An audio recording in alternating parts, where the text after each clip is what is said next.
Assalamu alaikum. I'm so honored to be here today to celebrate Hazara culture with you. This is not the first time that I've come to an event like this, but I'm pretty sure this may be the largest crowd. So every year it gets bigger. And I want to thank you for the pride that you take in your culture and what you have shared with me, what I've learned about your history, your place in the world, and what you bring to Canada. I'm really I'm thrilled that appreciating women is such a big part of your culture.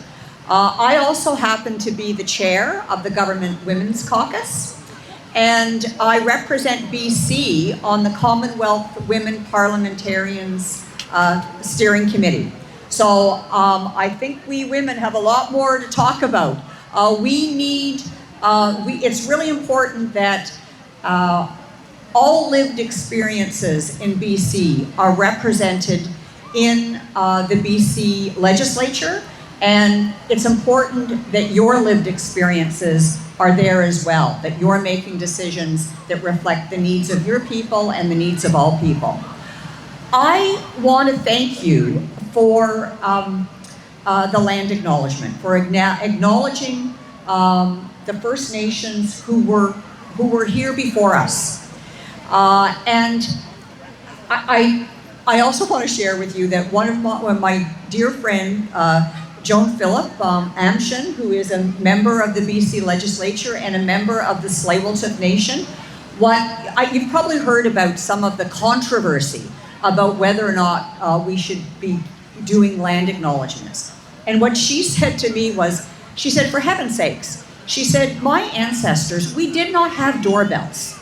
We did not have doors. So this is basically, the land acknowledgement is knocking on the door of your neighbor. That's all it is. But I think we've made it deeper by acknowledging that First Nations have been keepers of the land for time immemorial. And to me, what that reminds me of every time I hear or give a land acknowledgement is that means that the rest of us, and I mean all of the rest of us, are newcomers.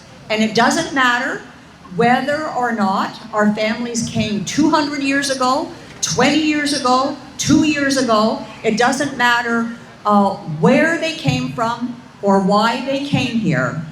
Every one of us deserves to feel safe, to feel respected, to feel like we have a valuable contribution to make, and to know, to be confident that we can provide a good life for our families. And that's, I think, what we all here represent, is working together to make sure that we can all have good lives in Canada.